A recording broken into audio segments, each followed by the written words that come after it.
Hello everyone and welcome to another video.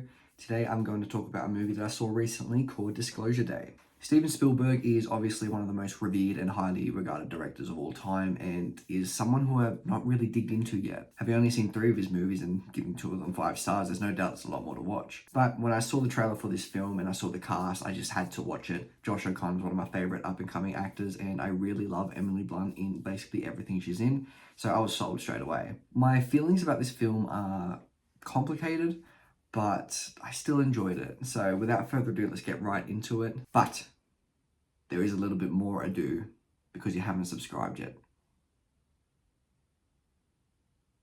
Thank you. Now to the review. Disclosure Day is a government conspiracy film with Daniel Kellner, played by Josh O'Connor, becoming a whistleblower after discovering secrets about aliens. He's now on the run from a corporation led by Noah Scanlon, played by Colin Firth, and is in alliance with Hugo Wakefield, played by Common Domingo. Meanwhile, separately, Margaret Fairchild, played by Emily Blunt, is a meteorologist who is going through a strange phenomena in her life where she can practically read minds and sees the lives of others just by looking into their eyes. It's a lot, I know. To start with, I think pretty much everyone is great. Josh O'Connor proves again why he is one of the best actors in the business with this incredibly emotional and urgent performance. Emily Blunt also puts in a great performance as well, while the writing fails a little bit and leans on a bit of the corny side.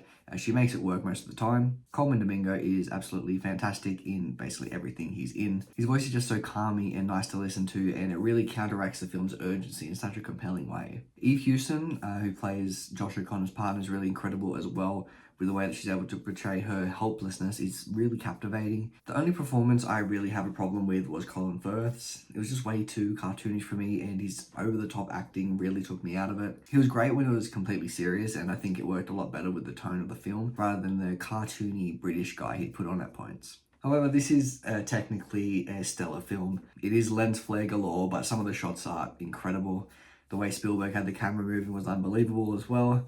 You know, I feel so used to newer films having this boring shot, reverse shot style of filmmaking, and this felt like such a breath of fresh air. This film makes commentary on religion, and some of the shots that have this religious and heavenly feel to them are so remarkable. The story is a really compelling one. From start to finish, it is an absolute thrill ride. I couldn't tear my eyes off the screen. The action sequences are so much fun, and particularly the sneaking and the car chase with O'Connor's character was really incredible. It just had me foaming out the mouth. Beside the action, this is also an incredibly funny movie.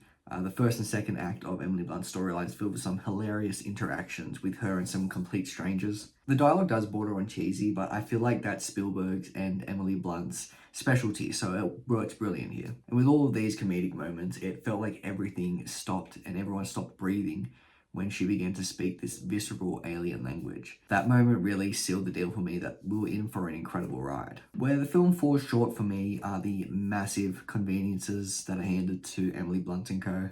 Quick spoilers ahead, so skip to this time right here to avoid. There are moments where they're basically cornered with nowhere to go, and Emily Blunt uses her powers of knowing everything and everyone to get out of these situations. Like, she would say something personal to someone and they would just stop completely in their tracks and back away from her. It would just completely take me out of the film and felt like a lazy way to get these characters out of the situation they're in. Something I love about this film is the commentary it makes on humanity. The subject of religion is a huge part of this film, and the way that Spielberg interprets the potential of aliens existing is so deep, and he does it in a way that I would have never thought about. Like how this changes and uproots people's beliefs. It would be like the world collapsing in on them and finding other deities. Or even the way that aliens could be treated by the government if they were real. Some of the footage was kind of hard to watch, with the torture of these aliens being so visceral, it's just seared into my mind. And the ending had me on the verge of tears.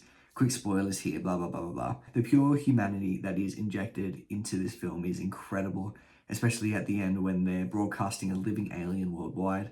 The montage of alien footage with the news presenter almost being too stunned and emotional to speak was amazing. Just really, really good stuff. Overall, I am really mixed about this film. While I think some of the highs are incredibly high, like the camera work and their story and its commentary, the lows are way too low for me to ignore. There is something really special in here that I think really could have been done better, but there's no doubt that there's sauce in here, and it's a sauce that only Spielberg can bring to the table. I feel like there's a level of corniness that only he can make work, and I think he puts it to great use here. A conversation that I want to have with the fallout of this film is where this puts Josh O'Connor in the wider conversation of working actors. He's absolutely incredible in this film, and probably puts on my favorite performance of the year so far. For me, he's nearing the tier of Robert Pattinson and Timothée Chalamet. and seeing that his next film season teaming up with Joel Cohen, I think he will be even closer to closing the gap here. But that's a conversation for another day. Go see this movie if you haven't. And that's about it. I hope you guys enjoyed this video. This was just a short one for while I'm away. So yeah, hope you guys enjoyed it. Don't forget to like and subscribe, and see ya.